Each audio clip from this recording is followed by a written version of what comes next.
Jum TV, furaha kiganjani. Kwa kweli kwanza tumejipanga kusomesha watoto wetu, hususan watoto wa kike. Tunapiga kelele sana kwamba kwanza watoto wa kike waweze kusoma kwa bidii, kwa sababu huku kwetu ni vijijini. Muda mwingi utakuta wanaume wanasoma, lakini wanawake mara wanaolewa, wanaacha kusoma. Kwa hivyo tunawahamasisha sana watoto wa kike kwanza wasome, kwa sababu sasa hivi hakuna kiongozi mwanamume tu, viongozi wanawake wanafanya kazi vizuri sana.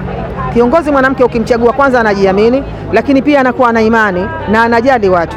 Kwa hivyo tunao hata madaktari wetu wa kike tunao ndani ya maeneo yetu. Kwa hivyo mimi naomba sana watoto wa kike wajitahidi kusoma, ili sasa hii nafasi ndio naomba leo mwakilishi, kesho waje washike wao nafasi. Kuna nafasi anayo mbunge mwanamume, baadaye waje washike wao watoto wetu ambao wanasoma. Lakini pia hospitali nyingi ambazo zimejengwa, tuna hospitali ya wilaya imejengwa na mheshimiwa viongozi wetu Dr. Mwinyi na Dr. Samia Suluhu Hassan. Ile inahitaji madaktari, lakini sio kutegemea madaktari kutoka mbali. Tunahitaji madaktari kutoka kwenye maeneo yetu ya jimbo la Bumbwini. Lakini tuna skuli mbili za ghorofa ambazo tumejengewa, zinahitaji walimu ili kuendelea kupasisha vizuri. Mwalimu ni nani? Ni hawa wanafunzi wetu ambao watakaosoma na kufaulu, baadaye watakuja kuwa na walimu kuwasaidia ndugu zao. Na pia nawaomba sana watoto wote wanaosoma wakafanikiwa vizuri, wasikimbie kufanya kazi kwao, wakae wasaidia wazee wao, lakini wakae wasaidia. Sasa tunashukuru kwa sababu hata hizi juhudi unazoziona tumezileta hapa, hizi kompyuta, ni wazazi ambao walilalamikia hili swala na walifika hatua ya wazazi kutaka kuchanga pesa ili wanunue kompyuta kwa ajili ya wanafunzi, kwa ajili ya skuli. Tukawaambia hapana, sisi viongozi wenu tupo, msiwe na wasiwasi, tutafanyia kazi. Tunajitahidi sana kushirikiana na wazazi, walimu na sisi viongozi ndani ya jimbo hili pamoja na wanafunzi wetu. Kiukweli kilichotupelekea viongozi wa jimbo la Bumbwini kushirikiana na mwakilishi bunge pamoja na madiwani, kwanza hili jambo la kuwapa vitu kama hivi ni jambo la mazoea, si jambo labda kwamba kwetu sisi ni jipya. Kompyuta tumeshatoa skuli ya Makoba, tulishirikiana kama hivi.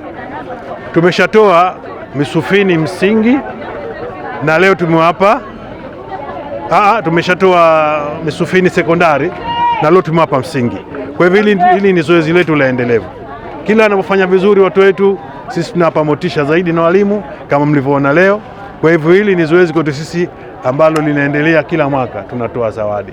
Mwaka juzi tuliwapa kompyuta 40. Mwaka jana tukawapa kompyuta hapa tena vile vile karibu kompyuta 18, na mara hii tumetoa kompyuta ambazo tumetoa hapa kompyuta 8 na vitu vingine. Kwa hivyo hili ni zoezi letu sisi endelevu, na tunawaahidi watoto wetu kila wakifanya vizuri sisi watatufilisi kifikra na kuhakikisha tunawapa motisha na zawadi wanafunzi na walimu wao. Hichi ni kitu ambacho tukiweka nafsi yetu. Nina furaha sana kupokea zawadi hii na kuwa miongoni mwa wanafunzi waliofaulu darasa la 7, na washauri wenzangu waendelee kujitahidi katika kusoma, na Mwenyezi Mungu awajalie kila laheri wote waliotoa zawadi hizi kwa kutusaidia sisi wanafunzi, kutuhamasisha kusoma. Na ushauri wangu kwa wanafunzi wenzangu kuwa sikate tamaa na wajitahidi kusoma ili kufikia malengo tuliyojiwekea. Na washauri wanafunzi wenzangu ambao sasa hivi pengine wako kidato cha 4, kidato cha 3, kidato cha 2, kidato cha 7 na wengineo, na washauri sana wakae darasani, wasikize walimu, wafuate maelekezo ambayo wanakuwa na walimu, wahudhurie vipindi vyote darasani, waheshimu walimu na jamii kwa ujumla, na wafanye kazi kwa bidii katika kupita masomo yao.